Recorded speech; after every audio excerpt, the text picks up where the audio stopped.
আসসালামু আলাইকুম। কেমন আছেন সবাই? আশা করি ভালো আছেন। আজকে আপনাদের সাথে শেয়ার করব হচ্ছে ৪ পাউন্ডের একটা চকলেট স্পঞ্জ কেকের ডিজাইন।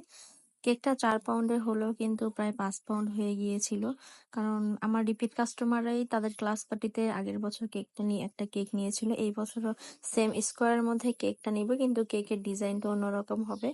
আগেরবারেরটা আমি ডিজাইন করে দিয়েছিলাম আমার মতো করে। আগেরবারেরটাও ছিল চকলেট স্পঞ্জ কেক ৪ পাউন্ডের মধ্যে। এই বছরও ওরা নিচ্ছে ৪ পাউন্ডের মধ্যে একটা চকলেট কেক। ওরা আমাকে একটা পিক দেখায়, তো ওটার মধ্যে একদম ডার্ক একটা কালো কালার ক্রিম দিয়ে ডেকোরেশন ছিল। তো আমি বলি যে এত ডার্ক কালার ক্রিম দিয়ে নিলে কিন্তু ক্রিমটা আসলে তেতো লাগবে, তখন কিন্তু খেতে ভালো লাগবে না। পরে বলে আপু আপনি আপনার মতো করে করে দেন, জাস্ট কালারটা একটু ডার্ক পার্পল কালার সেটা দিন। তো আমি ডার্ক পার্পল আর হোয়াইটের মধ্যে কেকটা করব। কেকটা দেখতে অনেক বেশি সুন্দর ছিল।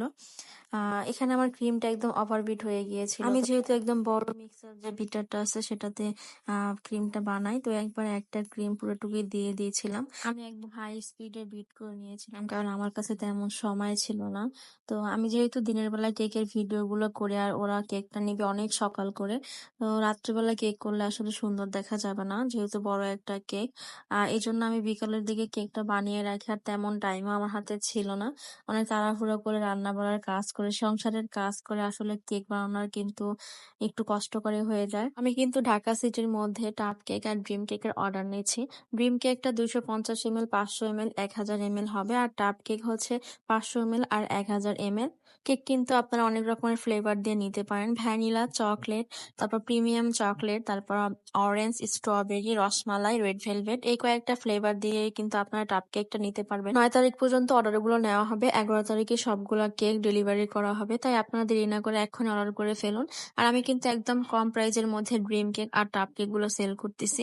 তো আপনারা যারা অর্ডার করতে চান, আমার একটা টাপ কেকের ভিডিও পুরা 1 মিলিয়ন হয়ে গিয়েছিল ভিউ, তো এই জন্য ভাবলাম যে আমি ঢাকা আর অনেকগুলো অর্ডারই এসেছিল ঢাকা সিটির মধ্যে, তো আমি ফার্স্টে দিতে চাই না। এখন ভাবলাম যেহেতু শীতের দিন, আসলে দূরে পাঠালেও কিন্তু কোনো প্রবলেম হয় না। গরমের দিন হলে আসলে পাঠাতে পারতাম না, যেহেতু শীতের দিন এই জন্য দূরে পাঠানো সম্ভব। আমার লোকেশন থেকে কিন্তু ঢাকা আসলে অনেক দূর হয়ে যায়, তো এই জন্য শুধু টাপ কেকের অর্ডার নিচ্ছে আর ড্রিম কেকের অর্ডার নিচ্ছে, বার্থডে কেকের অর্ডার আসলে নেওয়া হচ্ছে না। আর আপনারা যারা ড্রিম কেক আর বিভিন্ন ফ্লেভারের টাপ কেকের অর্ডার করতে চাচ্ছেন, অবশ্যই কিন্তু 9 তারিখের মধ্যে অর্ডারটা কনফার্ম করতে হবে, কারণ 11 তারিখের মধ্যে কিন্তু কেকগুলো ডেলিভারি করা হবে।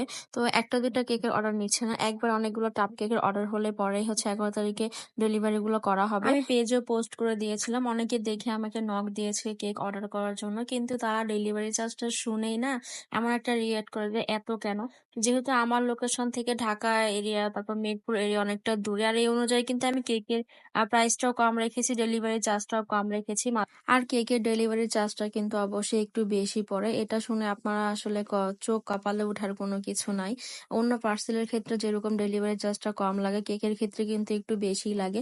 আর সেই অনুযায়ী কিন্তু আমি ডেলিভারি চার্জটা অনেক অংশে কম রাখি। এমনও তো অনেকে আছে যে যার বিন্দুমাত্র কেক নেওয়ার ইচ্ছা নেই, তারপরও সে জিজ্ঞেস করবে আপু এটা কত, ওটা কত। অনেক কেকের পিক পাঠিয়ে বলবো আপু এটার প্রাইস কত, কিন্তু তার কিন্তু বিন্দু মাত্র ইচ্ছা নাই কেকটা নেওয়ার। যাই হোক, সব কতজনই তো কত কথা বলবে, এদের সাথে আসলে পারা যায় না। তো আল্লাহ হাফেজ, ভালো থাকবেন সবাই, আবার দেখা হবে নতুন কোনো কেকের ভিডিও নিয়ে। আর কেকের ডিজাইনটা কেমন হয়েছে অবশ্যই কিন্তু কমেন্ট করে জানাবেন।